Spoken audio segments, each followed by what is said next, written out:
அப்படி வந்த தேவ பிள்ளைகளுக்கு அவருடைய செட்டைகளில் நிழலில் வந்தவங்களுக்கு என்ன போவாஸ் சொன்னாரு? நிறைவான பலன். ஞாபகத்தில் இருக்கணும். போவாஸ் யாரை பார்த்து சொன்னார்? அதையும் சொல்லுங்க. ரூத்தை பார்த்து என்ன சொன்னாரு? தேவனுடைய நிழலிலே வந்த உனக்கு நிறைவான பலன். ஒரு ஆமீன் சொல்லுவோமே. அந்த வாக்கு தத்தமும் அந்த ஆசீர்வாதமும் ரூத் வாழ்க்கையில் அப்படி நிறைவேறிச்சு. ஒரு ராஜாவை பெற்றெடுக்கிறதற்கு, தாவீது என்கிற ராஜா வருவதற்கு ரூத்த கர்த்தர் தெரிந்து கொண்டிருக்காரு. எவ்வளவு அற்புதம் பாருங்க. ஆமென். அப்ப சபைக்குள்ள நம்ம வருகிற தேவ பிள்ளைகளை தெரிந்து கொண்டிருக்கிறார் கர்த்தர். என்ன செய்யறாரு? தெரிந்து கொண்டதுனாலதான் போன வார செய்தியில சொன்னேன், நம்ம எல்லாம் என்ன பெற்றிருக்கிறோம்? அருள் பெற்றிருக்கிறோம். யாருடைய அருள் பெற்றிருக்கிறோம்? பிதாவாகிய தேவனுடைய அருள். நல்லா கவனிச்சுட்டே வரணும் வசனம் எல்லாம். நான் வசனங்களை போதிச்சுக்கிட்டே போகும்போது உங்க சிந்தனைக்கு வேற எதுவுமே இடம் கொடுக்காம அப்படியே பின்தொடர்ந்து வந்தீங்கன்னா உங்களுக்கு இந்த பைபிள் ஃபுல்லா அண்டர்ஸ்டாண்ட் ஆயிடும். உங்களுக்கு இவ்வளோ காரியங்களை ஆண்டவர் இவ்விதமா சொல்லியிருக்கிறாரா, இதனாலதான் இங்க இப்படி பேசுறாரா அப்படிங்கிறது புரிந்து கொள்ளுவீங்க நீங்க. அதனால நம்ம என்ன செய்யணும் சொன்னா, வேதங்களை நான் அலசும் போது வேத புஸ்தகத்தை கையில கொண்டு வந்தவங்க என்ன செய்யணும்? முதல்ல வேதத்தை எடுக்கணும். அதுக்கு அடுத்தது என்ன செய்யணும்? அதுல நான் அதிகாரங்களை சொல்லும் போது புரட்டணும். அதே போல வசனங்களை நீங்க என்ன பண்ணணும்? கவனிக்கணும். ஆமென் சொல்லுவோம். போன வாரத்துல பார்த்த செய்திக்கு பிறகு நான் சாப்டர் மாறணும் அப்படின்னு சொல்லி நான் முடிவெடுத்து என்ன செய்தேன், நான் உங்ககிட்ட கூட போதனை நேரத்தில் சொன்னேன், அடுத்த வாரம் அடுத்த அதிகாரம் பார்க்கலாம் அப்படின்னு. ஆனா அடுத்த அதிகாரத்தை நம்ம வேற புஸ்தகத்துல, லூக்கா இல்ல, யோவான்ல 3ஆம் அதிகாரத்துல நம்ம பார்க்க போகிறோம். யோவான் 3ஆம் அதிகாரத்துல ஏன் கர்த்தர் பார்க்க வைத்தார் அப்படின்னா, நல்லா கவனிங்க. இந்த 2 வார பிரசங்கமும் யாரை குறித்து நான் பிரசங்கிக்கிறேன்? சத்தமா சொல்லுங்க. சபையில நிறைய பேர் இருக்கிறோம், சொல்லுங்க. பிதாவை குறித்து. வாய் தரங்க. சிலுவை தியான காலத்துல என்ன மௌன விரதமா? யாரை குறித்து தியானம் செய்கிறோம்? இந்த பிதா, இயேசு, பரிசுத்த ஆவியானவருடைய பேரை சொல்றதுக்கெல்லாம் யோசித்தீங்கன்னு வைங்க, உங்க ஜெபத்துக்கெல்லாம் ஒண்ணும் வராது. அல்லேலூயா. ஆமா, ஊழியக்காரே சிரித்த முகத்தோடு சந்தோஷமா சொல்ற, ஒண்ணும் வராது. என்ன வராது? நாம கேட்டது, வேண்டிக்கிட்டது.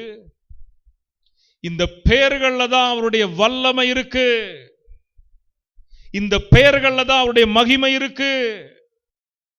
இந்த பெயர்களை சொல்லும் போது ஒரு உற்சாகம் உங்களுக்குள்ள வரணும். ஆமென் சொல்லுங்க. கடந்த வார செய்தி யாரை குறித்து பார்த்தோம்? பிதாவை குறித்து பார்த்தோம். அல்லேலூயா. இந்த இமைப்பொழுதுல பிதா மகிமைப்பட்டிருப்பாரு, சந்தோஷப்பட்டிருப்பாரு. நம்மளும் கைகளை தட்டி அவரை வாழ்த்து சொல்லலாமா?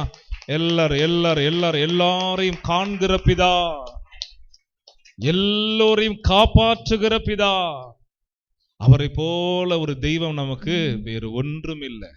அதுதான் வலியுறுத்தி இந்த பெந்தகோஸ்தே சபைகள் எல்லாமே இயேசு, பிதா, பரிசுத்த ஆவியானவர். இயேசு, பிதா, பரிசுத்த ஆவியானவர். நமக்கு வணங்கத்தக்கதாக 3 பேர் இருக்கிறாங்க. 3 பேரும் வெவ்வேறு விதமா அவங்க செயல்படுறாங்க. ஆனா 3 பேரும் ஒன்னா இருக்கிறாங்க. கொஞ்சம் அண்டர்ஸ்டாண்ட் பண்ண கஷ்டமா தான் இருக்கும். 3 பேர்கள் நமக்கு இருக்கு ஆராதனை செய்ய. அந்த 3 பேரும் தனித்தனியா செயல்படுறாங்க. ஆனா அந்த 3 பேரும் ஒருவருக்குள்ளதான் இருக்கிறாங்க அப்படின்னா அது ஆச்சரியமான ஒரு காரியம். இப்ப உங்களுக்கு புரியும்படி சொல்றேன். இப்ப நீங்க என்ன பார்க்கிறீங்க? இப்ப என்ன நீங்க பார்க்கிறது? எதை பார்க்கிறீங்கன்னா, என்னுடைய வெளி சரீரத்தை பார்க்கிறீங்க. ஆனா எனக்குள்ள இன்னும் என்ன இருக்கு? உங்களுக்குள்ள அது போல என்ன இருக்குன்னா, ஆவி இருக்குது, இன்னொன்னு ஆத்துமா இருக்கு. ஆவி, ஆத்துமா, சரீரம். புரியுதுங்களா? அதாவது நம்ம ஒரு முப்பிரிவுல உருவாக்கப்பட்டிருக்கிறோம். ஒரு 3 விதமான கட்டங்கள்ல நம்முடைய இந்த சரீரத்துக்குள்ள ஆண்டவர் அடக்கி வைத்திருக்கிறார். நீங்க என்ன பார்க்கலாம், ஆனா எனக்குள்ள இருக்கிற ஆவியையும் எனக்குள்ள இருக்கிற ஆத்துமாவை என்ன செய்ய முடியாது, நீங்க பார்க்க முடியாது. அப்ப புரிந்து கொள்ளுங்க, ஒரு மனிதனுக்குள்ள ஒரு மரணத்திற்குள்ள போகிற அந்த மனிதன் தன்னுடைய சடலத்தை மாத்திரம் தான் இங்க விடுகிறான்.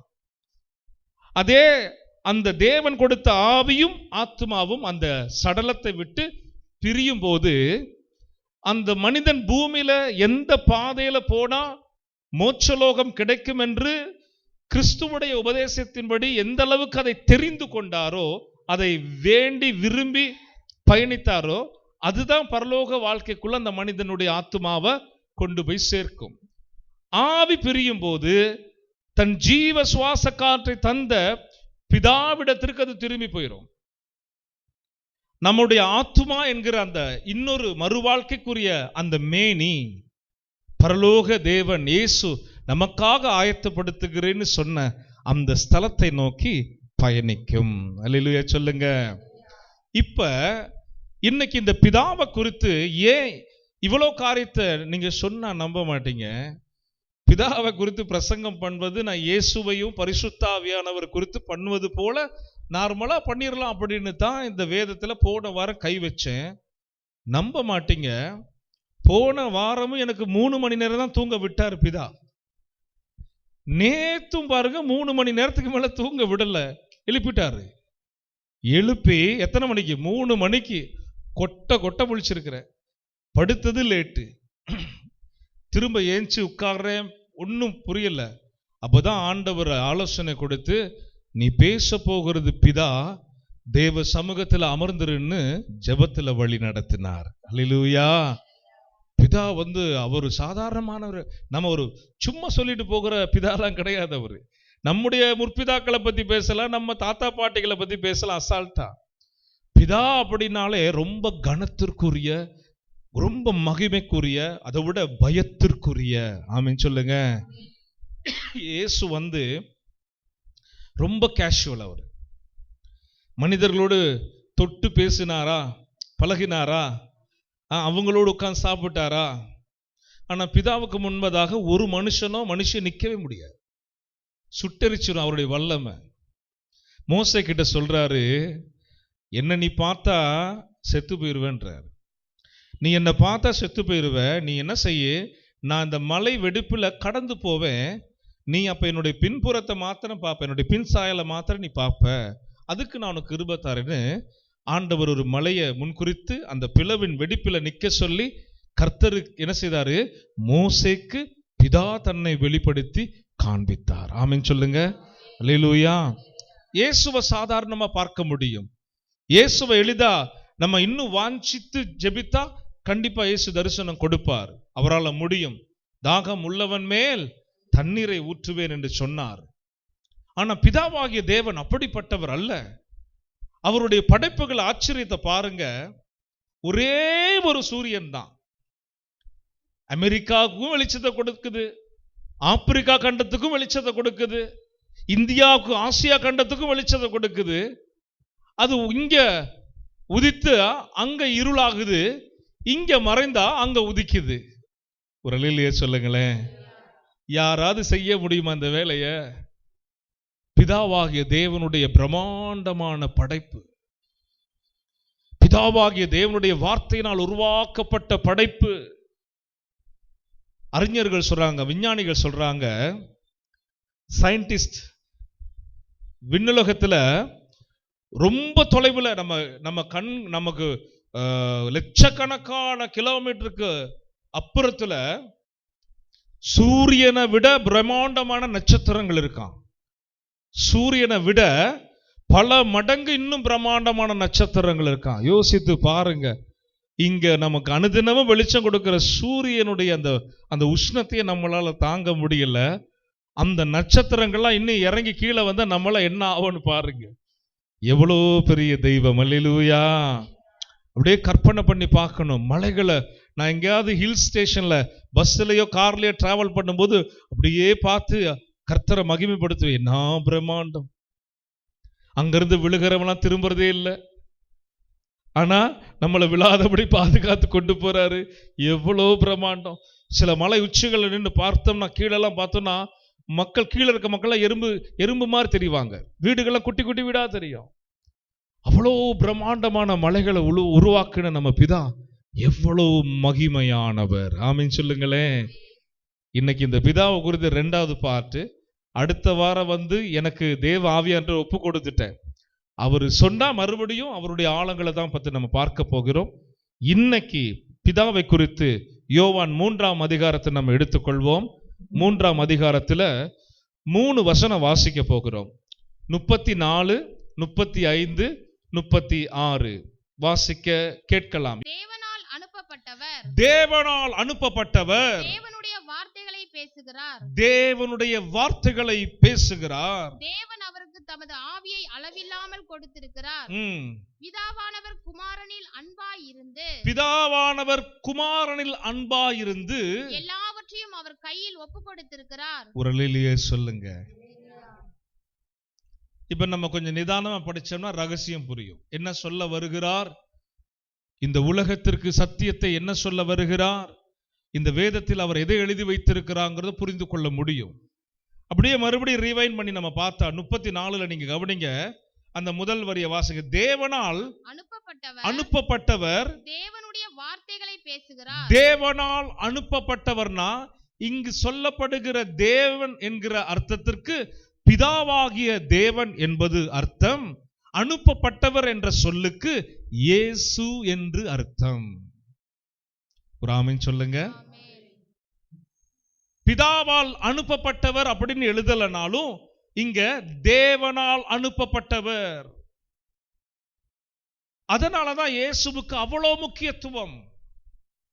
அதனாலதான் இயேசுவின் வாயிலாக இந்த பாவ உலகத்தில் வாழுகிற ஜனங்களுக்கு சுகம், விடுதலை, ஆசீர்வாதங்கள், நன்மைகள், பரலோக வாழ்க்கைன்னு ஒரு பெரிய பேக்கேஜை இயேசு கொண்டு வந்தார். இயேசுவை இரட்சகராக ஏற்றுக்கொண்டா இவைகள் எல்லாம் இலவசம். எவைகள் எல்லாம் இலவசம்? ரட்சிப்பு பெறுகிற நமக்கு முதல்ல பாவ மன்னிப்பு, அதுக்கு பிறகு அவருடைய பாதுகாப்பு, அடுத்தது அவர் கொடுக்கிற நன்மைகள், ஆசீர்வாதங்கள், சுகம், விடுதலை, அதற்கு பிறகு கடைசியில மரணத்தை நம்ம தழுவும் போது பரலோக வாழ்க்கை. எல்லாரும் உச்சரிங்க, பரலோக வாழ்க்கை. நல்லா உச்சரிங்க.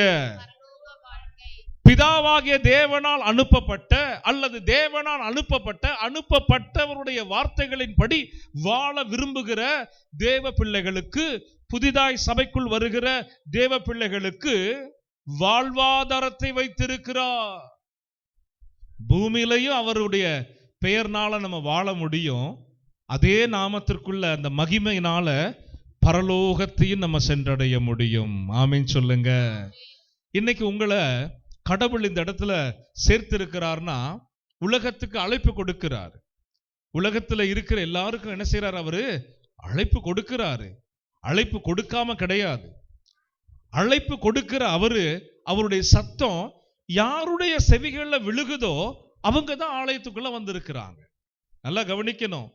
பிதாவாகிய தேவனுடைய சத்தம் இயேசுவுடைய சத்தம், இயேசுவுடைய சத்தம் பிதாவாகிய தேவனுடைய சத்தம்.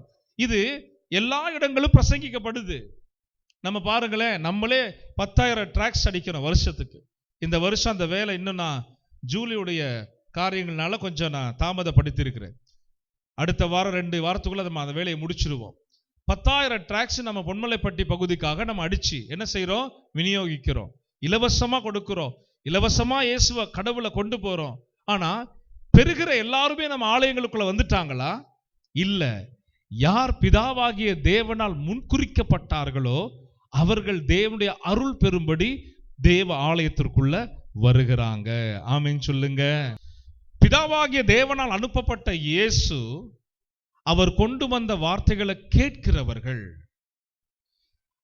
அவர் கொண்டு வந்திருக்கிற சத்தியத்தை கேட்கிறவர்கள், அவருடைய அடிமைத்தனம் மாறும். உதாரணத்துக்கு நான் பல இடங்கள்ல பல ஊழியங்களை செய்துட்டு வந்திருக்கிறேன். ஒரு சிலருடைய குடும்பங்கள்ல பார்த்தீங்கன்னா சாபத்தின் கட்டு இருக்கும். முன்னோர்கள் சுமத்தி வைத்த சாபம். அவங்க அவங்க தாய் தகப்பனார் தாத்தா பாட்டி ஒரு 3 தலைமுறையா அல்லது 4 தலைமுறையா அக்கிரமம் செய்றாங்க பாருங்க. அபகரிப்பு, ஏமாத்து, கொலை, கொள்ளை, மனிதனுக்கு விரோதமா செய்யறதெல்லாம் பாவம். பாவத்தின் முதல் நிலை. இரண்டாவது நிலை கடவுளுக்கு விரோதமாய் மனிதன் செய்கிற பாவம். மூன்றாவது நிலை தன் ஆத்துமாவுடைய சீர்கேட்டுக்காக செய்கிற பாவம். 3 நிலை பாவம் இருக்கு. இந்த பாவ நிலையில யார் எவர்கள் எங்க எதை செய்தாலும் செய்தவங்களே மறந்துடுவாங்க.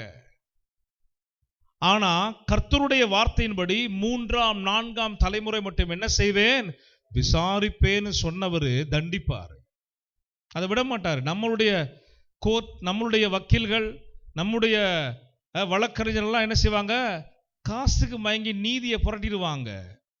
ஆனா நீதி உள்ள நியாயாதிபதி பரலோகத்தில் இருக்கிறவர், அவரு கண்களை யார் என்ன செய்ய முடியாது, மறைக்க முடியாது.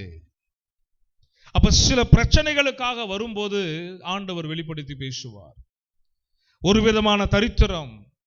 சில குடும்பங்களை நான் பார்த்திருக்கிறேன், பெண்களுக்கு அவங்க குடும்பத்துல திருமணமே நடக்காது. முன்னோர்களுடைய சாபம். ஏதோ ஒரு பெண்ணுடைய வாழ்க்கையை இவங்க முன்னோர்களை எவரோ ஒருத்தர் கெடுத்து அந்த வாழ்க்கையை அழித்து, பில்லி சூனியத்தினால் இருக்கலாம் அல்லது வேறு எந்த விதத்தில் வேணா இருக்கலாம், அது கொள்ளையா இருக்கலாம். குடும்பங்கள் இருக்கிற அந்த பிள்ளைகளுக்கு திருமணமே ஆகாது. சாபம். சாபத்தின் கட்டை உடைத்து அப்படிப்பட்டவர்களுக்கு இரட்சிப்பை கொடுப்பதற்காக பிதாவாகிய தேவன் இயேசுவை நமக்காக அனுப்பினார். ஆமென் சொல்லுவோமே. சில குடும்பங்கள்ல மந்திரத்தின் கட்டளை கட்டப்பட்டிருப்பாங்க. மந்திரம் கட்டி வைத்திருக்கிறோம், அவங்களால நகர முடியாது, எதை செய்தாலும் தோல்வி, வியாதிப்பட்டிருப்பாங்க, வேதனை அடைவாங்க, சஞ்சலம், எந்த மருந்து மாத்திரையும் உதவி செய்யாது. எந்த மந்திரவாதி அவங்க இன்னும் பூசாரிகளை தேடி போனாலும் பலன் இருக்காது. அவங்க கூடாரங்களை நான் கால் வைக்கும் போது ஆவில ஆண்டவர் வெளிப்படுத்துவார், இதன் நிமித்தமா இந்த குடும்பம் கட்டப்பட்டிருக்குது. யாரோ செய்த பாவத்தின் நிமித்தம் தண்டனைய ஏதோ ஒரு எய்த்த வீட்டுக்காரன் இல்ல உறவுக்காரன் இவனுக்கு விரோதமா மந்திரம் செஞ்சு வச்சிருப்பான். நியாய தீர்ப்பு தானா வர்றதில்லை. இந்த மந்திரம் எல்லாம் எவர்களுடைய பாவம் இன்னும் கழுவப்படாமல் இருக்கிறதோ, எவருடைய அக்கிரமங்கள் மன்னிக்கப்படாமல் இருக்கிறதோ அவர்களை சாத்தான் குறி வைப்பான். கர்த்தர் அனுமதி கொடுத்துருவார், போ செய். தண்டனையின் பிரம்புனால சிலர் ஆண்டவர் என்ன செய்வாரு, அவர் பக்கமா கொண்டு வருவார். அப்ப இயேசுடைய ரத்தம் என்ன செய்யுது, அந்த மனுஷனுடைய அவங்க ஒருவேளை ஒப்பு கொடுத்தா, இப்ப நான் சொல்றதை ஒப்பு கொடுத்து அவங்க இயேசுவின் பாதத்துல தன்னை தாழ்த்தி கேட்பாங்கன்னா இயேசு என்ன செய்வாரு, அவருடைய இரத்தத்தினால கழுவி அவருடைய வார்த்தையினால அவங்கள மறுபடியும் பலப்படுத்தி உருவாக்கி ஒரு புதிய துவக்கத்தை கொடுப்பாரு. அப்ப என்ன இருக்காதுன்னா, அவங்களுக்கு பின்பதாக தொடர்ந்து வந்த பாவம், சாபம், அக்கிரமம், அநியாயம் எல்லாவற்றையும் ஆண்டவர் என்ன செய்திருவார்னா தன்னுடைய இரத்தத்தினால கழுவி தூய்மைப்படுத்திடுவார். அல்லேலூயா சொல்லுங்க. சுத்திகரிப்பு. பாவங்கள் மன்னிக்கப்படாமல் இருக்கிற வரைக்கும் சில வியாதிகள் சுகமாகாது. பாவங்கள் மன்னிக்கப்படாத வரைக்கும் சில பிரச்சனைகளுக்கு தீர்வு கிடையாது.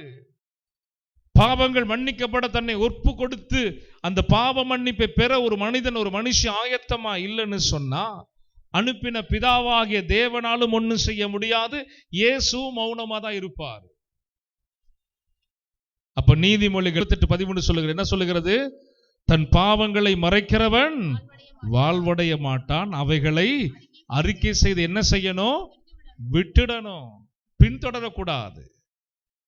அறிக்கை செய்த பாவத்தின் திரும்ப அதே விளிம்பில போய் நம்ம நிப்போம்னா இப்ப செய்கிற பாவமும் தொடரும், விட்ட பாவமும் தொடரும். கவனமா இருக்கணும். அறிக்கை செய்து விட்டு விடுகிறவனை தான் இயேசு தேடி வந்திருக்கிறார். அல்லேலூயா. சில குடும்பங்கள்ல பிள்ளைகள் வியாதிப்பட்டு போய்கிட்டே இருப்பாங்க. வாழ வேண்டிய வயசுல மரணத்தை தழுவுவாங்க. தேவ ஆலயத்திலேயோ அல்லது சில இடங்களையோ கர்த்தர் கொண்டு போய் நிறுத்தும் போது ஆண்டவர் வெளிப்படுத்துவார், இவங்க முன்னோர்கள் பில்லி சூனியங்களை செய்து பல குடும்பங்களை கெடுத்ததன் சாபம். இந்த சாபங்களை சுமந்து தீர்க்க தான் 2000 ஆண்டுகளுக்கு முன்பதாக நாம் ஆராதிக்கிற அருமை இரட்சகர் இயேசு இவ்வுலகத்திற்கு வந்தார். ஆமென் சொல்லுங்க. அல்லேலூயா. அவரை யார் ஏற்றுக்கொண்டாலும், அவருக்கு யார் இருதயத்தை திறந்து கொடுத்தாலும் அவங்களுடைய பாவங்கள் மன்னிக்கப்படவும், அவங்களுடைய அக்கிரமங்கள் மீறுதல்கள் மன்னிக்கப்படவும், அவருடைய இரத்தத்தினால ஒரு பெரிய ஒரு ஸ்லாக்கியத்தை கர்த்தர் என்ன செய்திருக்கிறார்? உண்டு பண்ணியிருக்கிறார். ஹல்லேலூயா.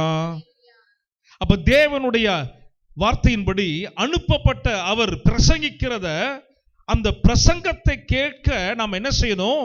செவிகள் திறக்கப்படணும். இப்ப நீங்க இந்த 3ஆம் வசனத்தை விட்டதிலிருந்து வாசிக்க ஆரம்பிக்கலாம். 3ஆம் அதிகாரத்துல தேவன் அவருக்கு தமது ஆவியை அளவில்லாமல் கொடுத்திருக்கிறார். இதை குறித்து நம்ம 2ஆம் அதிகாரத்திலே நம்ம பார்த்தோம் நினைக்கிறேன். இயேசு எதுல வளர்ந்தாரு? ஆவியிலும் ஞானத்திலும் பலத்திலும் மனித தயவிலும். சிறு பிள்ளையா இருக்கும் போதே அவர் ஆவியில் வளர்ந்தார் என்று நம்ம பார்த்தோம் இல்லையா? போன வாரத்துக்கு முதல் வாரம் பார்த்தோம். அவர் சிறு பிள்ளையா இருக்கும் போதே அவர் ஆவிலே வளர்ந்தார். அப்ப தேவனுடைய மகிமையை பாருங்க. தேவன், அதாவது பிதாவாகிய தேவன் அவருக்கு தமது ஆவியை அளவில்லாமல் கொடுத்திருக்கிறார். பிதாவானவர் குமாரனில் அன்பாயிருந்து எல்லாவற்றையும் யாரு கையில் ஒப்பு கொடுத்திருக்கிறார்? எல்லாரும் சத்தமா சொல்லுங்க. பிதாவாகிய தேவன் எல்லாவற்றையும் யாருடைய கரத்தில் ஒப்பு கொடுத்திருக்கிறார்? இயேசுவின் கரத்தில். அப்ப அவர்கிட்ட கேட்டா தானே கிடைக்கும், அவர்கிட்ட வந்தா தானே விடுதலை வரும், அவர்கிட்ட வந்தா தானே எல்லாவற்றையும் பெற்றிருக்கிற இயேசு மனமிறங்கினா தானே நமக்கு மாறுதல் வரும். இதுதான் இந்த பகுதி ஜனங்களுக்கு சொல்லும்படி இந்த சபையை கர்த்தர் உருவாக்கி வைத்திருக்கிறார். அதனால நம்ம என்ன செய்யக்கூடாது? தவறான புரிதல்ல தவறான நபர்கள்ட்ட போய் நம்ம கேட்க கூடாது. அது பலன் அளிப்பது இல்லை. எல்லாவற்றையும் பெற்றிருக்கிற பிதாவாகிய தேவனால் கொடுக்கப்பட்டிருக்கிற இயேசுவிடத்துல போயிட்டோம்னா நமக்கு எல்லாமே கிடைச்சிடும். ஆமென் சொல்லுங்களேன். இப்ப இன்னொரு வருஷம் அந்த வசனத்தை முடிங்க, அப்படியே வாசித்து முடிங்க. குமாரனிடத்தில் விசுவாசமாய் இருக்கிறவன் ஜீவனை உடையவனாய் இருக்கிறான். பாருங்களேன். இப்பொழுது நான் அறிவிக்கிற இயேசுவின் மேல நம்பிக்கை வைத்து இங்கிருந்து பேசப்படுகிற இயேசுவுக்கு தன் வாழ்க்கையை ஒப்பு கொடுத்து வாழ்கிறவர்களுக்கு அவங்க சாதாரணமாக வாழவில்லை, அவங்களுக்கு நித்திய ஜீவன் உண்டு என்கிற நம்பிக்கையோடு வாழுவார்கள். அல்லேலூயா சொல்லுங்க. இது ரொம்ப முக்கியம். இயேசுவாண்டே வந்து இயேசுவை ஏற்றுக்கொண்டு இயேசுவுக்காக தன் வாழ்க்கையை ஒப்பு கொடுத்து பயணிக்கும் போது என்ன நடக்குதுன்னு வேதம் நமக்கு அழகா சுட்டி காட்டுது.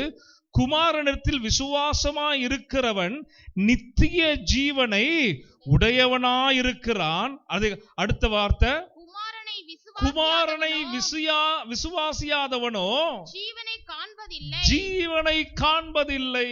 தேவனுடைய கோபம் அவன் மேல் நிலைநிற்கும் என்றார். தேவனுடைய கோபம். அதனாலதான் முதல்ல இயேசுவை தனிமைப்படுத்தி அவர் எல்லாருடைய சேர்த்து பார்க்காதீங்க. அவர் அப்படியே மெல்ல அவரை மாத்திரம் அப்படியே நம்ம ஒருமுகப்படுத்தி நம்ம எண்ணங்களை சிந்தனை வச்சு இயேசுவை மாத்திரம் இப்ப நான் ஜெபிக்கிறேன், இயேசு எனக்கு முன்பதாக இருக்கிறார். கற்பனை கூட செய்துக்கோங்க. நான் கண்களை மூடி வீட்டுல தான் முழங்கால் படிக்கிடுறேன், இல்ல தேவ ஆலயத்துல ஜெபிக்க நிக்கிறேன். இங்க நான் ஜெபிக்கும் போது இவ்வளோ வல்லமையை பெற்று இவ்வளோ கிருபையின் ஆவியானவருடைய மகிமையோடு நான் ஆராதிக்கிற இயேசு இப்ப எனக்கு முன்பதாக இருக்கிறார் அப்படின்னு நீங்க என்ன செய்யணும்? ஒரு மனதைரியத்தோடு உறுதியோடு கர்த்தருக்கு முன்பதாக நீங்க நிற்கணும். அல்லேலூயா, அல்லேலூயா சொல்லுங்க. இதுல நீங்க வளருங்க. வேற எங்கேயும் நீங்க தேடி போக வேண்டிய அவசியம் இல்லை. கடவுள் என்று சொல்லி மனிதன் உருவாக்குகிறவர்களை நம்ம நம்ப வேண்டிய அவசியம் இல்லை.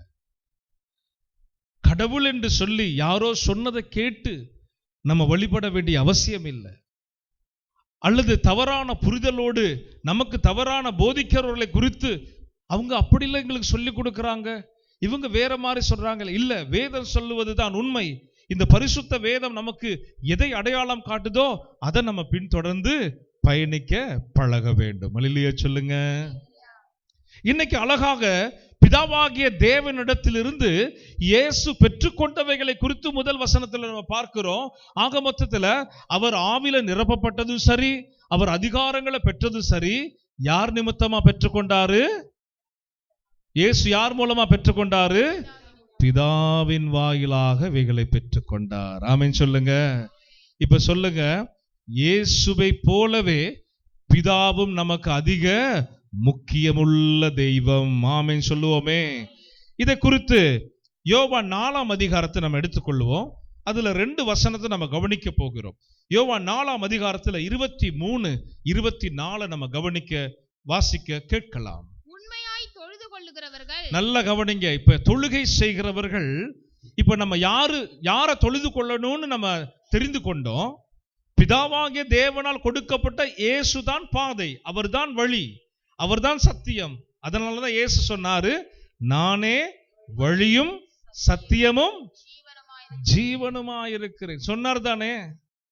எவ்வளவு அழகா அதை பாருங்க. வசனங்கள் ஒன்னோடு ஒன்னு கோர்வையா இருக்கு பாருங்க. 3ஆம் அதிகாரத்துல கடைசி வசனமும் அதை தான் சொல்லுது.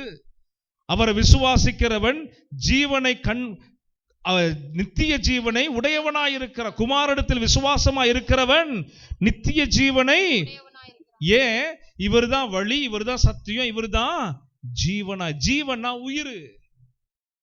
அதனாலதான் இயேசு கிறிஸ்துவை குறித்து தியான காலத்துல நான் சொல்லுவேன், உயிரோடு இருக்கிறார் அவரு. துக்க முகம் அவருக்கு தேவை கிடையாது. ஆனா அவர் மரித்ததை குறித்து தியானிக்கணும். அதுக்கு நம்ம அழைக்கப்பட்டு இருக்கிறோம். இந்த லெண்டேஸை நீங்க என்ன பண்ணிடக்கூடாது, வேதம் அறியாதவர்களை போல நம்ம ஆராதனை செய்திடக்கூடாது. அல்லேலூயா. நம்ம ஆராதனைக்கு வந்தோம், உற்சாகமான பாட்டு தானே பாடணும் இல்லையா? ஆனா இதே பெரிய வெள்ளி அன்னைக்கு அவருடைய தியாக நாள் அன்னைக்கு நம்ம என்ன செய்ய போறோம்? அவருடைய இன்னும் உருக்கத்தோடு அந்த வலிவேதனைகளை புரிந்து கொண்டவர்களா இன்னும் வெவ்வேறு விதமான பாடல்களை பாடி, உருக்கமான பாடல்களை பாடி மகிமையை செலுத்துவோம். ஆனாலும் நம் ஆண்டவராகிய இயேசு அடிக்கப்பட்டு மரித்தவர் அல்ல, அவர் உயிரோடு இருக்கிற ஜீவனுள்ள தெய்வமா இருக்கிறார். ஹல்லேலூயா. இதனாலதான் நம்ம அவரை என்ன செய்யக்கூடாது, அடக்க ஆராதனை பண்ண இயேசுவா பார்க்க கூடாது. அதே போல இயேசுவ குழந்தையாவே பார்க்க கூடாது. இதெல்லாம் பைபிள்ல தான் இருக்குது. 12 வயசுல தானே இயேசுவ தேவாலயத்துல தாய் தகப்பனார் விட்டுட்டு போயிருவாங்க. நம்ம போன வாரத்துக்கு முதல் வாரம் படிச்சோமா? அப்ப 12 வயசு இருக்கிற இயேசு நல்ல வேத பாரகர்கள் கிட்ட கேள்வி கேட்கிறாரு, இவரு வினாவுறாரு, அவங்களும் ஆச்சரியப்படுகிறாங்க. அப்ப குழந்தை இயேசுவை நம்ம எங்க போய் சேர்க்கிறது?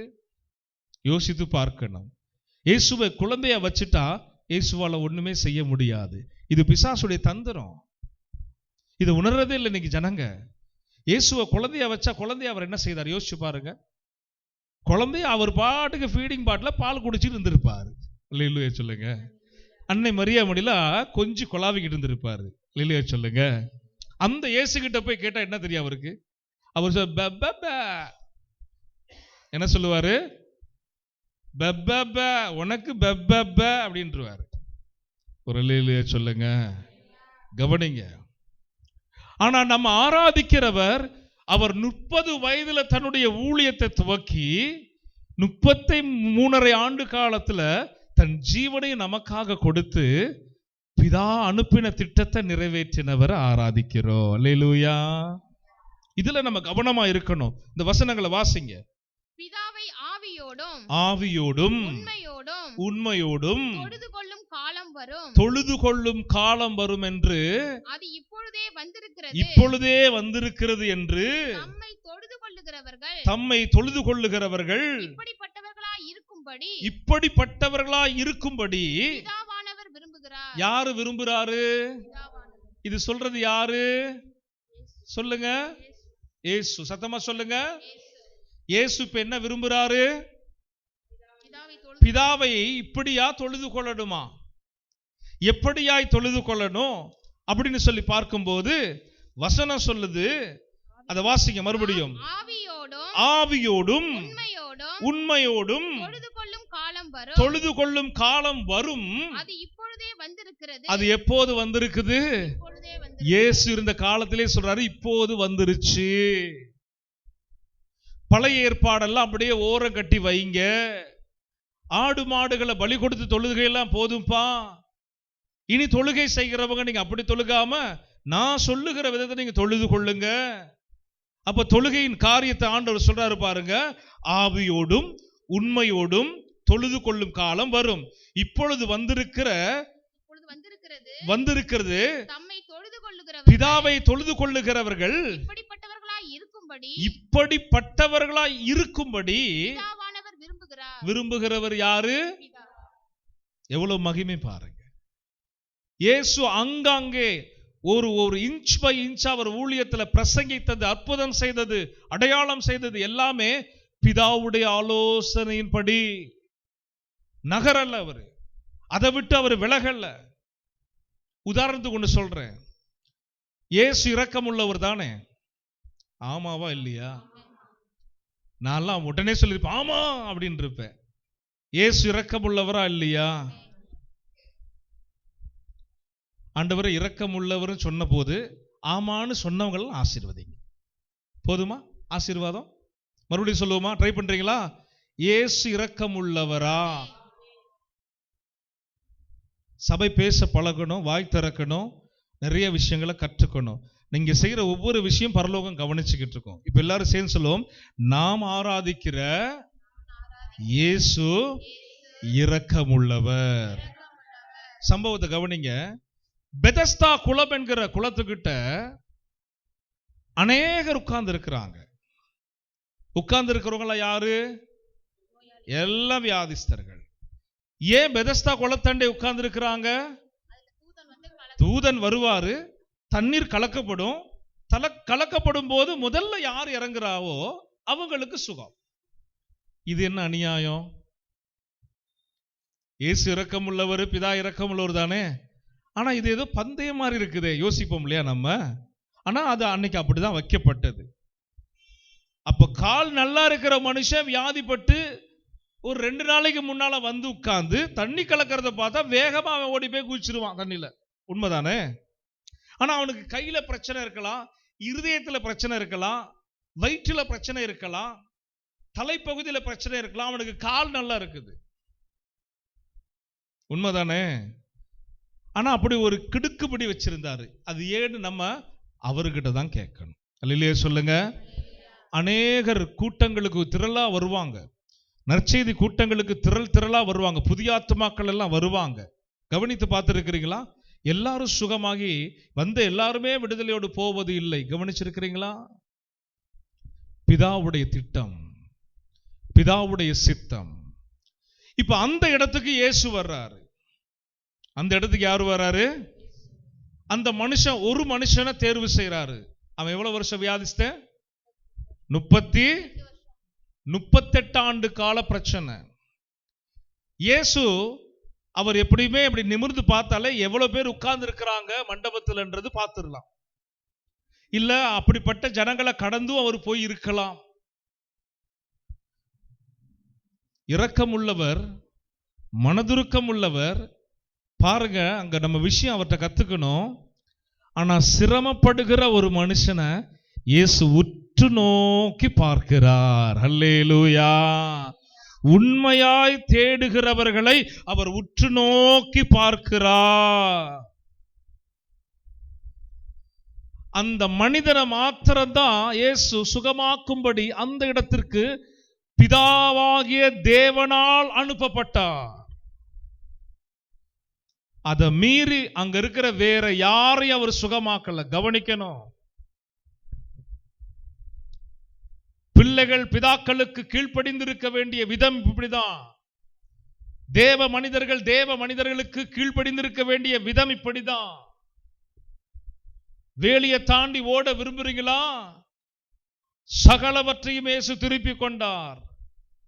பிசாசு திருடி கொண்ட எடுத்துக்கொண்ட எல்லாவற்றையும் இயேசு திருப்பி கொண்டார். எப்ப தெரியுமா?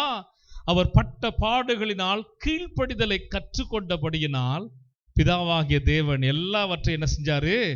இயேசுடைய கைகளிலேயே கொடுத்துட்டார். ஆமென் சொல்லுங்க. இன்னொரு வார்த்தையும் சொல்லிடுறேன், இன்னொரு காரியத்தையும் சொல்லிடுறேன். ஏன் அவர் அப்படி நடத்தப்பட்டாருன்னா, அவருடைய இடத்துல தான் லூசிஃபர் இருந்தான். யாருடைய இடத்துல?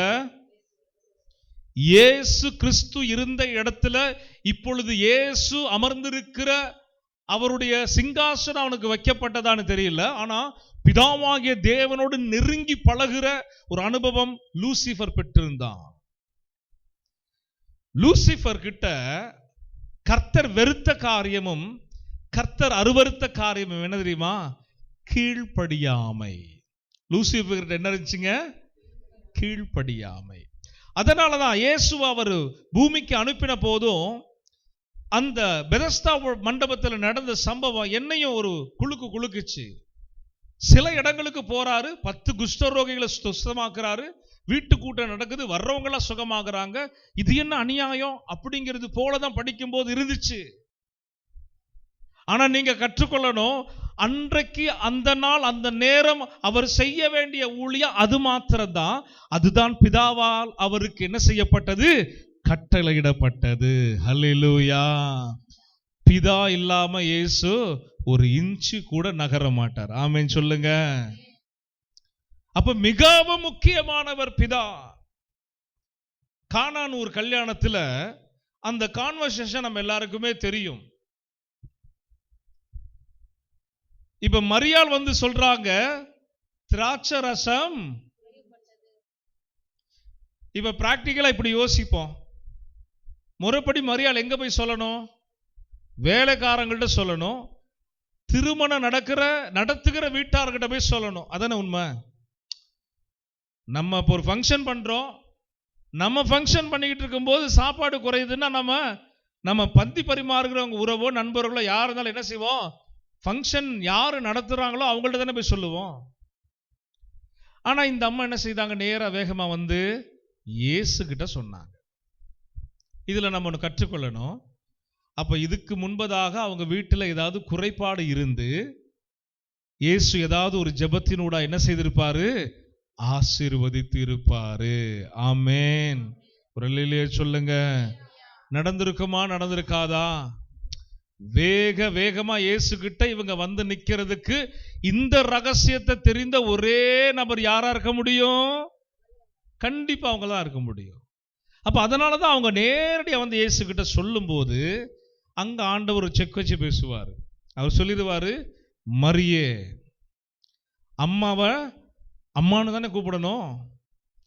அம்மாவை வந்து ஏ தெபோராள், ஏ எஸ்தரு அப்படின்னீங்கன்னா என்ன ஆகும்? தோசை கட்டாயிரும், அப்புறம் டீ கட்டாயிடும், துணி துவைக்கிறதெல்லாம் கட்டாயிடும். எவ்வளோ திமிரு இந்த பயலுக்கு! பெத்த அம்மா பேர் சொல்லி கூப்பிடுறான். சொல்லுமா, நம்ம ஊர் அம்மா சொல்லாதா? சொல்லுங்க. ஆனா அந்த அம்மா கம்முன்னு இருந்தாங்க. ஏன் தெரியுமா? அவர் அனுப்பப்பட்டவர், அதுவும் பிதாவாகிய தேவனால் அனுப்பப்பட்டவர், அவர் உலக இரட்சகர், அவரிடத்தில் எல்லா அதிகாரமும் உண்டு. எத்தனை பேர் கரங்களை தட்டி ஆமென் ஆமென் ஆமென். அவங்க பிள்ளையா பெற்றெடுத்ததெல்லாம் உண்மை இல்லைன்னு சொல்ல முடியாது. ஆனால் அவர் சாதாரணமாக வரவில்லை. அவர் செய்த காரியங்களும் சாதாரணமானது அல்ல. இன்னொரு கேள்வியும் கேட்கிறேன். அவங்களால் அற்புதம் செய்ய முடியும் இருந்தா, இந்த ஜெப தேவைக்கு பதில் அவங்களால கொடுக்க முடியும்னு இருந்திருந்தா, கிச்சன்ல அவங்களே ஒரு ஜெபத்தை அழகா கற்சாடிகளில் நீரை நிரப்புங்கள், இப்பொழுது நான் ஜெபிக்கிறேன் என்று அவர்கள் நமக்காக ஒரு மன்றாட்டு ஜெபத்தை ஏறெடுத்திருந்திருந்தால் தண்ணீர் திராட்சை ரசமாக மாறி இருக்குமே. எப்படி யோசிக்கிறீங்க? இந்த ஆளுக்கு வேற வேலையே இல்லை போல, எதையோ தோண்டி எடுத்து எப்படியோ குத்தி காட்டுறான் ஐயா. வெளி தேசத்திலிருந்து பார்க்கிறீங்க. இந்த மார்க்கத்தை இழிவுபடுத்துவது என்னுடைய வேலை இல்லை. நீங்க அறியாமலும் புரியாமலும் இருக்கிற காரியங்களை, சம்பவங்களை, சடங்காச்சாரத்திலிருந்து நீங்க வெளியே வரணும்னு வேதத்தின் வெளிச்சத்தை வைத்து உங்களுக்காக நான் தேவனுடைய ஆவியினால் பேசி கொண்டிருக்கிறேன். கவனிங்க. அங்கு இந்த கான்வர்சேஷன் போகும்போதும் இயேசு சொன்னாரு, மரியே உனக்கும் எனக்கும் என்ன? அங்க கேட்டாரு, ஏன் என்னை தேடுகிறீர்கள்? இங்கே சொல்லுகிறாரு, உனக்கும் எனக்கும் என்ன? சொல்லிட்டு இன்னும் என் வேலை காத்திருக்கிறாரு. அங்கதானே இயேசு இருக்கிறார் கல்யாண வீட்டுல. இப்ப தெரியாம இருக்குமா? அது நினைக்க சொல்லுங்க, தெரியாம இருக்குமா இயேசுவுக்கு? சகேவு மரத்துல இருக்கிற சகேவு அவருடைய எல்லாவற்றையும் அறிந்தவர், பேர் சொல்லி இமிடியட்டா கூப்பிட்டாரு இல்லையா? அதே போல ஒரு ஸ்திரீனிடத்துல தண்ணீர் கேட்கும் போது அந்த ஸ்திரீ சமாரியா ஸ்திரீ, சமாரியா ஸ்திரீ தண்ணி கேட்ட போது சமாரியா ஸ்திரீ தன் வழக்கத்தின்படி பேசும்போது ஆண்டவர் சமாரியா ஸ்திரீயுடைய அப்படியே கடந்த வாழ்க்கையை புரட்டி அப்படியே அலசி ஒரு இமைப்பொழுதுல நீ இப்படிப்பட்டவள் என்று சொன்னாரா இல்லையா? அங்க நடக்கிற பிரச்சனை இயேசுவுக்கு தெரியும். ஆனா அவர் காத்திருக்கிறாரு. ஏன் காத்திருக்கிறாரு? பிதா தனக்கு சொல்லணும், குமாரன் இங்க செயல்படணும். ஹல்லேலூயா சொல்லுங்க. இதுதான் உண்மை. நான் போன வாரமே சொன்னேன், வல்லமையான ஒரு தெய்வம் நம்ம ஆராதிக்கிற யெகோவா என்கிற பிதாவாகிய தேவன், அவருக்குட்பட்டவர் தான் இயேசு. ஆமென் சொல்லுங்க. இவர்கிட்ட அவர் முழு அதிகாரத்தையும் கொடுத்துட்டாரு, வல்லமைகளை கொடுத்துட்டாரு. இப்ப பிதாவுடைய கிருபைகளை யார் மூலமா நம்ம பெற முடியும்? இயேசு வாயிலா தான் பெற முடியும். அப்ப நம்ம ஜெபங்களுக்கு விடுதலை இருக்கும், நம்முடைய கண்ணீருக்கு பதில் இருக்கும். விடமாட்டாரு. ஏன் தெரியுமா? அது நீதி. நீங்க கேட்டது யாரு பேர்ல கேட்டீங்க? இயேசு பேர்ல கேளுங்கன்னு தானே பைபிள் சொல்லுது. அது நீதி. அந்த நீதி என்ன செய்வார்? நிறைவேற்றும்படி அவர் வருவார். உங்க கண்ணீரை துடைக்கும்படி வருவார். பிரச்சனைகளை சரி செய்யும்படி வருவார். கேட்கும் போது யாருடைய பேர்ல கேட்கணும்? இயேசுவின் பேர்ல கேட்கணும். ஹல்லேலூயா சொல்லுங்க. வாசித்து முடிங்க. லூக்கா 12ஆம் அதிகாரம் 28 இருந்து 31 வரைக்கும் இன்னொரு விஷயத்தை நம்ம எடுத்து வாசிக்க போகிறோம். 12 28 இருந்து 31 வரைக்கும். இப்படி இருக்க அற்ப விசுவாசிகளே. என்ன விசுவாசிங்க? அற்ப விசுவாசிகளே. நல்லா கவனிச்சுக்கிட்டே வரணும் வசனத்தை. எல்லாரும் எடுங்க. 12 28 அப்படியே விரல வச்சு கவனிங்க. அற்ப விசுவாசிகளே, இன்றைக்கு காட்டிலிருந்து நாளைக்கு அடுப்பிலே போடப்படுகிற, இன்னைக்கு காட்டில இருந்து நாளைக்கு எரிகிற அடுப்புல போடுகிற புல்லுக்கு தேவன் இவ்விதமாக உடுத்துவித்தார். அந்த புல்லுக்குண்டான தண்ணீரையும் அதற்குண்டான தேவைகளும் அவர் சந்திக்க வல்லவரா இருக்கிறார் என்றால் உங்களுக்கு உடுத்துவிப்பது அதிக நிச்சயம் அல்லவா? நீங்க தேடி திரிகிற, நீங்க அழுது புலம்புகிற உங்க ஆசீர்வாதங்களை இயேசுவின் வாயிலாக நீங்க பெறுவது அதிக நிச்சயம் அல்லவா? அது இயேசு அங்க என்ன சொல்றாரு? பிதாவாகிய தேவனை வைத்து சொல்றாரு, இவைகளுக்கு பிழைப்பூட்டுகிறவர் உங்களுக்கு, யாருக்கு? நமக்கு, பூமியில வாழுகிற நமக்கு அதை கொடுப்பது. வாசிங்க மறுபடியும். இப்படி இருக்க அற்ப விசுவாசிகளே, விசுவாசம் இல்லாதவர்களே, இன்றைக்கு காட்டில் இருந்து நாளைக்கு அடுப்பிலே போடப்படுகிற புல்லுக்கு தேவன் இவ்விதமாக உடுத்துவித்தால் உங்களுக்கு உடுத்துவிப்பது அதிக நிச்சயம் அல்லவா? உங்களுக்கு உடுத்துவிப்பது அதிக நிச்சயம். இப்ப இயேசு யார் உங்களுக்கு உடுத்துவிக்கிறார் சொல்றாரு? எல்லாரும் சொல்லுங்க, சத்தமா சொல்லுங்க. பரம பிதாவை இயேசு மகிமைப்படுத்துகிறார். அவர்கிட்ட தான் எல்லாமே இருக்குது. இயேசுவின் வாயிலா நமக்கு கிடைக்கும். ஆமென் சொல்லுங்க. அதே போல இயேசுகிட்ட இருக்குது. ஏன்னா இயேசு கிட்ட பிதா எல்லாவற்றையும் அதிகாரத்தை கொடுத்துட்டார். இப்ப இந்த ஸ்டாண்டர்ட்ல உங்க ஜெப வாழ்க்கை மாறிடுச்சுன்னா, இந்த ஸ்டாண்டர்டுக்குள்ளே இப்ப நின்று நீங்க டிராவல் பண்ணுவீங்கன்னா, என்னால சொல்ல முடியும், கர்த்தர் உங்க வாழ்க்கையில பெரிய காரியங்களை செய்வார். ஹல்லேலூயா. 28 அடுத்த வசனத்தை வாசிங்க. ஆகையால் எண்ணத்தை உண்போம், எண்ணத்தை குடிப்போம் என்று நீங்கள் கேளாமலும் சந்தேகப்படாமலும் இருங்கள். இவைகளை எல்லாம் உலகத்தான் நாடி தேடுகிறார்கள். இவைகள் உங்களுக்கு வேண்டியவைகள் என்று உங்கள் பிதாவானவர் அறிந்திருக்கிறார். யார் அறிந்திருக்கிறார்?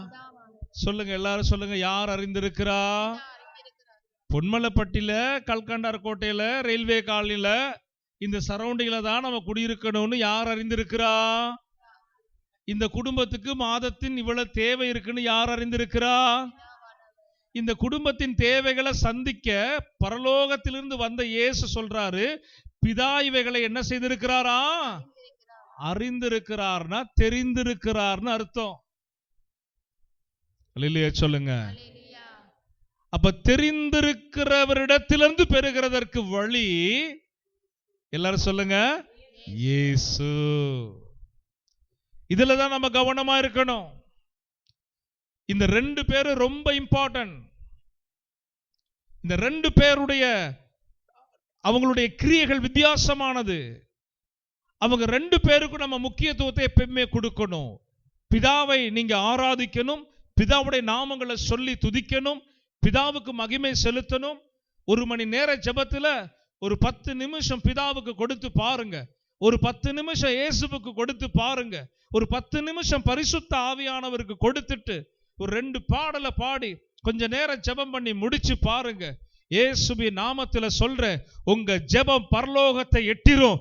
பரலோகத்திலிருந்து உங்களுக்கு பெரிய பதிலை கொண்டு வரும். எத்தனை பேர் நல்ல உற்சாகமா கரங்களை தட்டி நம்முடைய பிதாவாகிய தேவன் நமக்கு இன்னது தேவை என்று அவர் அறிந்திருக்கிறார். நான்லாம் அப்படிதான். அப்பா கிட்ட நைஸ் பண்ணி பிள்ளை வாங்கும் பாத்தீங்களா? என் பையன் இருக்கான் பாருங்க, சின்னவன் பயங்கரமான ஆளு. ஸ்கூல்லையே பிளான் பண்ணிடுவான், மைண்ட்ல ஏத்திக்குவான். டேடி கிட்ட போகும்போது ஒரு பேனாவை கரெக்ட் பண்ணிடணும். அந்த பையலுக்கு மட்டும் நீங்க பேனா எத்தனை வாங்கி கொடுத்தாலும் அவன் பாக்கையில நிக்கவே நிக்காது. கொஞ்ச நேரத்துல பேன் பார்த்துட்டு அடுத்த பேனாக்கு பிளான் பண்ணிடுவான். இவர் என்ன செய்வாரு, பைக்கில் அங்க ஏறும்போதே, இப்ப ஸ்கூல்ல இருந்து கூட்டிட்டு வரல, ஏறும்போதே நம்ம போற வழியில அந்த ஃபேன்சி ஸ்டோர் பக்கமா போகலாமா, அந்த கடை வழியா நம்ம போவோம். எனக்கு புரிஞ்சிடும், ஓஹோ சார் என்ன பண்றாரு, அப்படியே ரூட்டை போட்டு வர்றாரு, இது வேணும் அவருக்கு, எனக்கு வாங்கி கொடுன்னு கேட்டா தெரியும் முடியாது அப்படின்னு தெரியும். நம்ம கடை பக்கமா போனா எனக்கு ஒரு இப்படி ஒரு காரியம் மிஸ் இப்படி சொன்னாங்க அப்படி சொன்னாங்கன்னு எதையாவது சொல்லும் போது நான் என்ன செய்வேன், இல்ல அப்படின்னுட்டு நேரா வீட்டுக்கு கூட்டு போக நினைக்கிறீங்களா? என்ன விரதம் வச்சுட்டாரு, பெரிய ஐஸ் கட்டி தூக்கி தலையில வச்சுட்டாரு. டேடி டேடி அப்படின்னா டேடி அப்படியே உருகி நேரா கடையில நிப்பாருன்னு அந்த பயலுக்கு நல்லா தெரியும். நான் சொல்றேன், நம்ம பரம டேடி இருக்கிறாரு பாருங்க, பரம பிதா, அவரையும் நீங்க என்ன செய்யணும், துதிச்சு ஆராதிச்சு ஸ்தோத்திரங்களை சொல்லி மகிமைப்படுத்தி அவரோடு நீங்க நல்ல அன்புல கலந்துருந்தீங்கன்னா கேட்க முன்னாலேயே வந்துரும். ஆனா கேட்கிற விஷயம் இருக்கு பாருங்க, அது அவசியம் உங்களுக்கு கொடுத்துட்டு தான் மறுவேளை பார்ப்பாரு. எத்தனை பேர் ஆமேன்னு சொல்றீங்க? அல்லேலூயா அல்லேலூயா. இந்த திருச்சபையில நான் நிறைய விஷயங்களை கேட்டு இருக்கிறேன். இந்த சபைக்காக நான் பல விண்ணப்பங்களை ஏறெடுத்திருக்கிறேன். என்னுடைய ஜீவனுள்ள நாள்ல என் கண்கள் மூடப்படுவதற்கு முன்பதாக என் கண்கள் அதை பார்த்துட்டு தான் நான் மரணத்துக்குள்ள போவேன்னு இயேசுவின் நாமத்தினால நான் நிச்சயித்திருக்கிறேன். அப்படி ஒரு நிச்சயம் உங்களுக்கு வேணும், அப்படி ஒரு ஓட்டம் உங்களுக்கு வேணும். அற்ப விசுவாசிகளே என்று சொல்றாரு நம்மளை பார்த்து. காட்டில் இருக்கிற புல்லுக்கே இப்படி இறங்குகிறார்னா அதிக விசேஷமாய் அவர் சாயல்ல படைத்த அவரு நமக்கு இறங்காம வேற யாருக்கு இறங்க போகிறாரு? இல்லையே சொல்லுங்க. அவசியம் இறங்குவார். அவர் ஆராதிக்க பழகணும், அவருடைய நாமங்களை சொல்லி துதிக்கணும், அவருக்கு பயந்து தான் நீங்க இருக்கணும். இயேசு அன்பானவர், கிருபையானவர், அவர் இரக்கமுள்ளவர், மன்னிப்பாரு, தயவுள்ளவர், அதை மாற்றவே முடியாது. ஆனா பிதாவாகிய தேவன் இரக்கமுள்ளவர் தான், ஆனா ரொம்ப ரொம்ப கண்டிப்பானவர். ஆமென் சொல்லுவோமா? ரொம்ப ஸ்ட்ரிக்டா இருப்பார். பலிபீடத்துல பரிசுத்த ஸ்தலத்துல பிரதான ஆசாரியனை தவிர வேற யாராவது வந்தா அக்னி வந்து சுட்டரிச்சிடும். சிஸ்டமா வச்சிருந்தாரு. பிரதான ஆசாரியன் யாரு? அவனே அதுக்கு போறதுக்கு முதல்ல 3 நாள் முங்கி குளிச்சு அழுக்கு தேய்ச்சி அவன் போட்டிருக்கிற உடையெல்லாம் பத்தமா அப்படியே பலன்னு தான் போகணும். கொஞ்சம் அசுத்தம் இருந்தாலோ வேதத்துல சொன்னதுல அவங்க ஏதாவது விட்டுட்டு வந்துட்டா முடிஞ்சு, போனாலும் உயிரோட வரமாட்டாங்க. அப்ப அந்த காலகட்டத்தில் யார் இல்லங்க? இயேசு இல்ல. அதனாலதான் அந்த பலிபீடத்துல நின்று நான் ரொம்ப ஆயத்தமாகி பயத்தோடு வர்றதுக்கு காரணம் அதுதான். ஜெபத்தோடு நின்று தேவனுடைய வார்த்தைகளை சொல்ல இந்த இடத்துல நான் நடுங்குகிற காரணம் அதுதான். அதே போல இந்த இடத்துல தேவன் அனுமதிக்காத ஒரு மனுஷனை கொண்டு வந்து நிறுத்த நான் என்னைக்குமே பிரியப்படவே மாட்டேன். சில சபைகள் அப்படியே டவுன் பஸ் மாதிரி பலிபீடம், வரும் போகும் வரும் போகும். வர்றால என்ன ஆவியுடையவர்கள், அவங்களுடைய ஜெப வாழ்க்கை என்ன, தேவனுடைய ஆலயத்தில் பலிபீடத்தில் நிற்பதற்கு அவர்களுக்கு தகுதி என்ன? அப்ப கவனிக்கணும், அவர் ரொம்ப ஷார்ப்பா இருப்பாரு, அதே நேரத்தில் அதிக அன்பாவும் இருப்பாரு. ஆமென் சொல்லுங்க. பிதாவாகிய தேவன் அவருடைய எப்படி நம்மளெல்லாம் அன்பா பார்க்கிறார்னா, இயேசுடைய அந்த மரணம், இயேசுடைய ரத்தம், அவருடைய காயங்கள், அது வழியா அவர் பார்க்கும்போது நம்மளை எப்படி பார்க்கிறாரு? அன்பின் பிள்ளைகளாய் பார்க்கிறார். ஆமென் சொல்லுவோமா? சரி, இதை குறித்து 31 வாசிச்சாச்சா? வாசிங்க. தேவனுடைய ராஜ்யத்தையே தேடுங்கள், தேவனுடைய ராஜ்யத்தையே தேடுங்கள், அப்பொழுது இவைகள் எல்லாம் உங்களுக்கு கூட கொடுக்கப்படும். குறைத்து கொடுப்பேன் ஆண்டவர் சொல்லுகிறாரா? சொல்லுங்க பாபா. சபை விசுவாசிகள், குறைவா நான் கொடுப்பேன்னு சொன்னாரா? இல்ல அளந்து கொடுப்பேன்னு சொன்னாரா? நீங்க தேட வேண்டிய காரியம் ஒன்னு சொல்றாரு. அவரு ஒரு வேலை வைக்கிறாரு. கடவுள்கிட்ட நம்ம எதையாவது பெற்றுக்கொள்ள ஆசைப்பட்டா நல்லா கவனிக்கணும், அவர் ஒன்னு செய்ய வைப்பாரு. இன்னைக்கு அவர் செய்ய வைக்கிறது பிரசங்கம் இல்ல. நிறைய இடத்துல அவர் கேட்க சொன்னது அவருடைய நாமம், இதுதான் பிரசங்கம். இன்னைக்கு வேத புத்தகத்தில் 2 விதமான பிரசங்கம் இருக்குது. ஒன்னு இயேசுவை குறித்த பிரசங்கம், அதுல அடிப்படை சத்தியம்தான், புதிய முகங்கள் கேட்டு வளரக்கூடிய சத்தியம்தான். இன்னொரு பிரசங்கம் இருக்குது, இயேசு கிறிஸ்துவுடைய பிரசங்கம். அதை இன்னைக்கு பிரசங்கிக்கிறவங்க ரொம்ப குறைவா தான் இருக்கிறாங்க. இயேசு என்ன பேசினார், அப்போஸ்தலர்கள் என்ன பேசினாங்க, இது பிதாவுடைய திட்டத்தின்படி நமக்காக அனுப்பப்பட்ட வசனம், வார்த்தை. இயேசு யாரால் அனுப்பப்பட்டாரு? பிதாவாகிய தேவனால். ஆமென் சொல்லுவோமா? அப்ப அதுல கவனமா இருந்தா பாருங்க, அழகா சொல்றாரு, விசுவாசம் தான் உனக்கு தேவை, ஆனா நீ இன்னொன்னு செய்யணும். என்ன செய்யணும்? முதலாவது தேவனுடைய ராஜ்யத்தையும் அவருடைய நீதியும் தேடுங்கள், அப்பொழுது இவைகள் எல்லாம் உங்களுக்கு சொல்லுங்க, நல்லா சத்தமா சொல்லுங்க. எப்படி கொடுக்கப்படும்? கூட கொடுக்கப்படும். உலகத்தா வந்து பர்சலது இப்படி எண்ணி கொடுப்பான். முதலாளி மாறங்க அப்படியே பாக்கெட்லயே அப்படி ஒளிச்சு எடுப்பாங்க. பரமபிதா அப்படிப்பட்டவர் அல்ல. அவர் கண்ணை மூடிக்கிட்டு தன் இடத்துல இருக்கிற ஆசீர்வாத நன்மைகளை அவருடைய ராஜ்யத்தை தேடுகிற பிள்ளைகளுக்கு கொடுத்து ஆசீர்வதிப்பார். ஆமென் சொல்லுவோமா? ராஜ்யத்தை தேடுகிறதுக்கு என்ன ஒரு அடையாளம்? ஏதாவது சொல்லிக் கொடுங்க பாஸ்டர். நான் சொல்றேன், கவனமா கேட்டுங்க. அடிக்கடி இந்த பிரசங்கம் கிடையாது. அல்லேலூயா. இதெல்லாம் சீக்ரெட். ஏன் சீக்ரெட்? ஆசீர்வாதத்தின் சீக்ரெட். ஆமென் சொல்லுங்க. இந்த பூமியில் இருக்கிற பணம், பொன், வெள்ளி, அந்தஸ்து, ஆஸ்தி, இது மேல இச்சையே இல்லாம இருக்கணும். நீங்க இது எனக்குரியது, என்னுடையது. இந்த கொடுக்கப்படுகிற பூமியில் உள்ள பொருட்களும் வெகுமதிகளும், பணம், பொன், பொருள் எல்லாமே நீங்க விட்டுட்டு போற, இது எனக்கு சொந்தம் இல்ல, படைத்த அவருடையது, பூமியில இருக்கிற வரைக்கும் கொஞ்ச கால வாடகைக்கு கொடுக்கப்படுது, திரும்ப அவர்கிட்ட நான் கொடுத்துட்டு போயிடணும் அப்படிங்கிற இவைகள் மேல், நகை மேல உங்களுக்கு ரொம்ப கிரேசியா இருக்கிறீங்களா? நான் சொல்றேன், ஒண்ணு வராது உங்களுக்கு. அல்லேலூயா சொல்லுங்க. நீங்க அடிமைத்தனமா அது மேல ஒரு மோகமா இருக்கிற வரைக்கும் ஆண்டவர் ரூட்டை மாத்திடுவாரு. பணத்தின் மேல, பணத்தின் பிரியர்களா இருக்கிறீங்களா, பணத்தின் மோகமா இருக்கிறீங்களா? வராது, ஒண்ணுமே வராது. நான் சொல்லியே கொடுக்கிறேன் இயேசுவின் நாமத்தினால. அதை வெறுத்து என் தேவைகளை அவர் சந்திப்பாரு. பணம் இருந்தா என்ன, இருக்காட்டி என்ன, எனக்கு அவர் இருக்கிறார். அல்லேலூயா சொல்லுங்க. இந்த பணத்தின் மோகம் இல்லாமல் இருக்கிறவர்களுக்கு அவர் கூட கொடுப்பாரு. ஆமென் சொல்லுங்க. இப்ப உதாரணத்துக்கு கற்பனைக்கு பேசுவோம், கொஞ்சம் டைம் இருக்குது, நம்ம 11:45 வரைக்கும் நமக்கு இன்னும் டைம் இருக்குது. இப்போ உங்களுக்கு ஆண்டவர் ஒரு பெரிய பங்களா கொடுத்துட்டாரு. சும்மா கற்பனை பண்ணுங்க, என்ன மாதிரி பங்களா. உடனே பழைய திரைப்படங்கள் எல்லாம் அப்படியே நினைவு கொண்டது, கட கட கட கடன்னு அரண்மனைக்குலையா அப்படின்னு நினைக்க கூடாது. அல்லேலூயா. இதெல்லாம் நாங்க பார்த்துட்டு தான் வந்திருக்கிறோம், அதனாலதான் எடுத்து பேர் வரைக்கும் சொல்லி கொடுக்கிறேன். அப்படி இல்லை, ஒரு பங்களா உங்க பேர்ல இப்ப ஆண்டவர் கொடுத்துட்டாரு. இப்ப பங்களாக்குள்ள நீங்க இருக்கிறீங்க, பங்களாக்குள்ள குடும்பத்தோடு சந்தோஷமா இருக்கிறீங்க. வெளியே கார் இல்ல பாக்குறீங்க, பங்களால தான் இருக்கிறேன். ஆனா என் ஆத்துக்காரரு 2 வீலர்லயே கூட்டிட்டு போயிட்டு வர்றாரு ஆண்டவரே. உடனே ஆண்டவர் பாக்குறாரு, ரைட் சைடு ஒண்ணு, லெஃப்ட் சைடு ஒண்ணுங்க வச்சுக்க. அல்லேலூயா சொல்லுங்க. அப்படியே ஊரு உலகலாம் என்னமா வியப்பா பாக்குது உங்களை.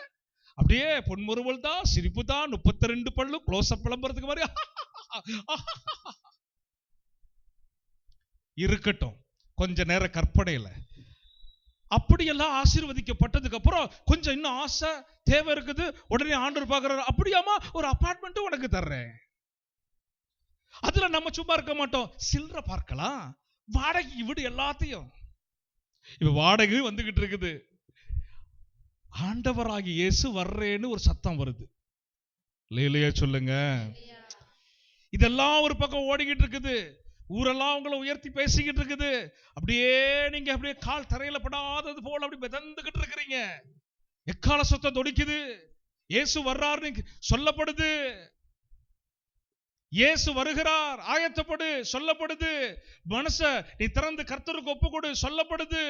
இப்ப நம்ம இந்த அரண்மனையோ அந்த அபார்ட்மெண்ட்டையோ இந்த 2 விலையுறந்த காரையோ ஊர்ல பெற்ற அந்தஸ்துகளையோ வாங்கி பதுக்கி வச்ச நகைகளையோ விட்டுட்டு, விசுவாசியே நீ பரலோகம் போவாயா?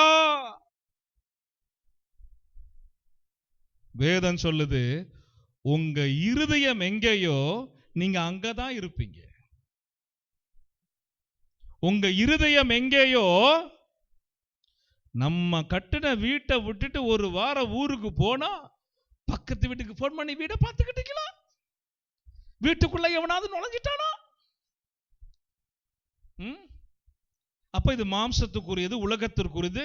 நீங்க என்னவா இருக்கிறீங்க, என்ன அதுல பிடிக்கப்பட்டு இருக்கிறீங்க. அதனாலதான் கர்த்தர் சில நேரம் அப்படியே அளந்து அளந்து கொடுப்பார். ஆமீன் சொல்லுங்க. நான் சொல்றேன், நல்லது. நீங்க இச்சித்து மோகம் கொண்டு கர்த்தரே யாருன்னு கேட்கிற அளவுக்கு வளர்ந்தோ, அல்லது கர்த்தருடைய வருகையில அம்போடு கைவிடப்பட்டு அதுக்கப்புறம் வரப்போகிற அந்தி கிறிஸ்துவின் கொடிய ஆட்சி காலத்துல கொடிய வேதனைகளை அனுபவிச்சு நீங்க உங்க ஜீவனை கெடுத்து கொள்றதை விட கர்த்தர் கொடுத்திருக்கிற கொஞ்சமே நல்லது. ஆமீன் சொல்லுங்களேன். எல்லாவற்றையும் பிதா அறிந்திருக்கிறார். இதை குறித்து மத்தேயு 6ஆம் அதிகாரம் 1-18 வாசித்து நம்ம முடிக்க போகிறோம். மத்தேயு 6ஆம் அதிகாரத்தை எல்லாரும் எடுத்துக்கோங்க. பிதாவை குறித்தும் பிதாவின் ஊடாக நமக்கு வைத்த தேவன் வைத்த நன்மைகளை குறித்தும் பார்த்து நம்ம முடிக்க போகிறோம். சீக்கிரமா வாசிக்கலாம். மனுஷர் காண வேண்டும் என்று அவர்களுக்கு முன்பாக உங்கள் தர்மத்தை செய்யாதபடிக்கு எச்சரிக்கையாயிருங்கள். செய்தால் பரலோகத்தில் இருக்கிற உங்கள் பிதாவினிடத்தில் உங்களுக்கு பலன் இல்லை. என்ன இல்லைங்க? இந்த கிறிஸ்மஸுக்கு ஒரு கூட்டம் எழும்பும் பாருங்க.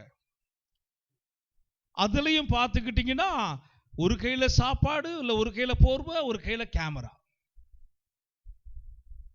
எதை பேஸ்புக்ல போட்டு நான் சொல்றேன், போடுங்க, தினமும் செய்து போடுங்க. மாசத்துல ஒரு 10 நாள் செய்து போடுங்க. அதென்ன கிறிஸ்மஸ் தான தர்மம்? வருஷம் 365 நாள் அல்லவா? அவன் பனியில கிடக்கிறான், மலையில நனைகிறான், பசி பட்டினியில் இருக்கிறான். ஏன் அந்த கடைசி வருஷத்தின் கடைசி மாதத்துல பெருசா உதவி செய்யறதா சொல்லி அதை வேற விளம்பரப்படுத்திக்கணும்? பிதாவாகிய தேவனுக்கு அப்படிப்பட்டவர்களை பிடிப்பது அல்ல. ஆமென் சொல்லுங்க. தர்மம் செய்யும் போது மனுஷரால் புகழப்படுவதற்கு மாயக்காரர் ஆலயங்களிலும் வீதிகளிலும் செய்வது போல உனக்கு முன்பாக தாரை ஊதுவியாதே. உனக்கு முன்பாக தாரை ஊதுவியாதே. அவர்கள் தங்கள் பலனை அடைந்து தீர்ந்ததென்று மெய்யாகவே உங்களுக்கு சொல்லுகிறேன். செய்யறத அப்படியே சீன் காமிச்சு செய்யற ஒரு நற்காரியத்தை, ஒரு செய்ய போற ஒரு விஷயத்தை அப்படியே பந்தாப்படுத்தி அதுல ஓர வஞ்சனையோட அதுல கொஞ்சம் பேர் எடுக்கலாம், தன்னை கொஞ்சம் அப்படியே புகழ்ந்துக்கலான்னு அப்படி அந்த எண்ணத்தோடு செய்கிறவங்களுக்கு தண்டனை இல்ல. கவனிங்க, நீங்க செய்யறதுக்கு உண்டான பலனை பெற்றுட்டீங்க. வலது கரத்துல கொடுத்தா இடது கரத்துக்கு தெரியாது இருக்கணும்.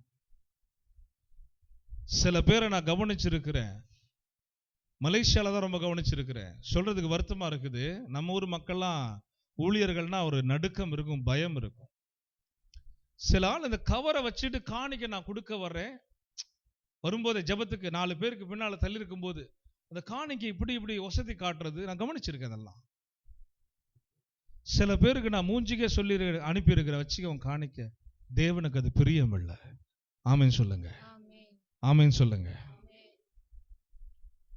ஒரு வீட்டுல ஜெபிக்க கூட்டு போனாங்க, போற வழியிலெல்லாம் பந்தா பேச்சு அப்படி இப்படின்னுட்டு ஜெபிச்சு முடிச்சதுக்கு அப்புறம் ஆண்டவர் ஏவுறாரு, கிளம்பு அப்படி. காணிக்க கொண்டு வந்தாங்க. நான் சொன்னேன் வேண்டாம். ஏன் வேணாம்? பரவாயில்ல, எங்க வீடு தேடி வந்து பரவாயில்ல வேண்டாம். காணிக்க கொடுத்தாதான் ஜெபிப்பங்கிறவன் ஊழியக்காரன் அல்ல. ஆமேன் சொல்லுங்க. காணிக்கையை மீன் பண்ணி ஜெபிக்கவும் கூடாது, காணிக்கையை கொடுக்கறத பெருமை பாராட்டவும் கூடாது.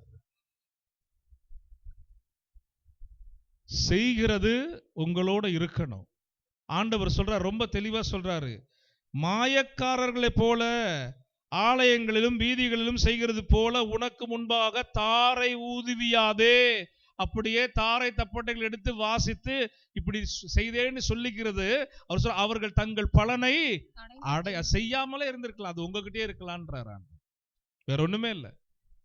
அதுக்கு தண்டனை எல்லாம் ஒன்றும் சொல்லப்படல பைபிள்ல.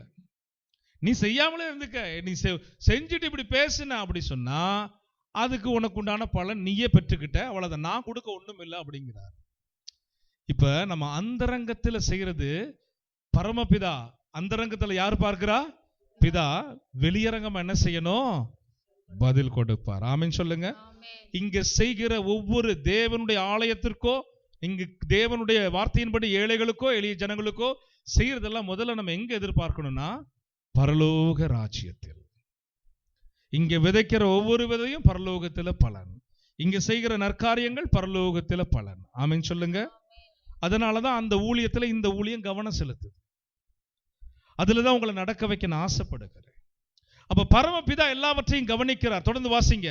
நீயோ தர்மம் செய்யும் போது தர்மம் அந்தரங்கமாய் இருப்பதற்கு உன் வலது கை செய்கிறதை உன் இடது கை அறியாதிருக்க கடவுளே. அல்லேலூயா. 4ஆம் வசனம். அப்பொழுது அந்தரங்கத்தில் பார்க்கிற உன் பிதா தாமே உனக்கு வெளியரங்கமாய் பலனளிப்பார். வெளியரங்கமாய் உனக்கு பதிலளிப்பார், பலனளிப்பார்னு யாரு சொல்றா தெரியுமா? இயேசு கிறிஸ்து சொல்லுகிறார். நாம செய்யற எல்லாவற்றையும் கவனிக்கிறவர் பிதாவாகிய தேவன். நம்ம இயேசுவை முன்வைத்து இருக்கிறோம், நல்லது. ஆனா கண்காணிக்கிறார் பாருங்க. என்னுடைய குமாரனுடைய நாமத்தினால் இவன் என்ன செய்கிறான், என்னுடைய குமாரன் கொடுத்த நன்மையென கொண்டு இவன் என்ன செய்கிறான், இந்த ஆசீர்வாதத்தை கொண்டு இந்த குடும்பம் என்ன செய்யுது, எல்லாவற்றையும் கண்காணிக்கிறார் ஆண்டவர். அடுத்த வசனத்தை தொடர்ந்து வாசிங்க.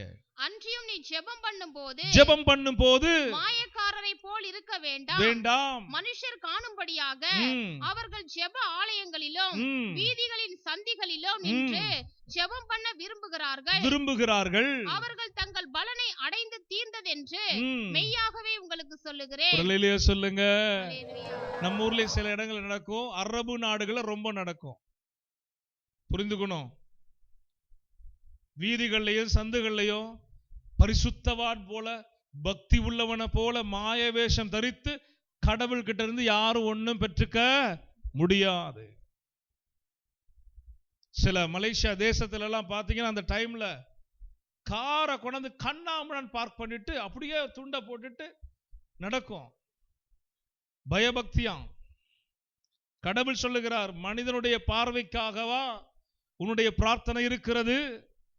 உன்னை மனிதன் வந்து மெச்சுக்கொள்ளணுமா? ஓ, அவங்க பக்திமான் என்று சொல்லி கர்த்தர் அருவருக்கிறார் அப்படிப்பட்ட ஜெபங்களை. சில சபைகளுக்குள்ளும் ஊழியங்களுக்குள்ளும் பார்க்க முடியும். சிலர் அப்படி வந்து நின்னாதான் ஆவில நிரம்புவதும் அனல் கொண்டு பேசுவதும் சில ஜெபங்களை ஏறெடுப்பதும், தனிப்பட்ட ஜெப வாழ்க்கை இருக்காது, தேவனோடு பேசுகிற அனுபவம் இருக்காது. ஆலயத்தில் வந்த சில விசுவாசிகள் அப்படியே விசுவாச அலங்காரமா இருப்பது போலவும் ஜெப வாழ்க்கை உள்ளது போலவும் மாயை. அப்படிப்பட்ட மாயைகளை நீங்க அந்த அடிமைத்தனத்திலிருந்து அவைகளை விட்டு நீங்க வெளியே வரணும்னு நான் சொல்லல, இயேசு சொல்லுகிறார். அல்லேலூயா சொல்லுங்க, வாசிங்க. நீயோ ஜெபம் பண்ணும்போது உன் அறை வீட்டுக்குள் பிரவேசித்து உன் கதவை பூட்டி அந்தரங்கத்தில் இருக்கிற உன் பிதாவை நோக்கி ஜெபம் பண்ணு. அப்பொழுது அந்தரங்கத்தில் பார்க்கிற உன் பிதா வெளியரங்கமாய் உனக்கு பலன் அளிப்பார். அல்லேலூயா சொல்லுங்க. நாம ஜெபம் பண்ணுகிறதையும் அவர் காண்கிறவராயிருக்கிறார். நாம் எப்படி ஜெபிக்க வேண்டும் என்பதையும் அவர் விரும்புகிறவராயிருக்கிறார். இதை கவனிக்கணும். இயேசு எப்படி சொல்லி கொடுக்கிறாரு பாருங்க ஜெபம் பண்றதுக்கு.